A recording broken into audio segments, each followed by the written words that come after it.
পছন্দ সেটা বলবা? আমি আলু পটলের তরকারি খাবো। আর তুমি? আমি পটল আলু তরকারি খাবো।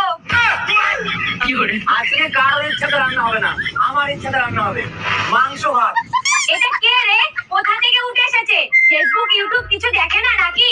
আরে ওটা মাংস ভাত না, ওটা মাংস ভাত, মাংস ভাত। না, আজকে এই বাড়িতে আমিষ রান্না হবে না।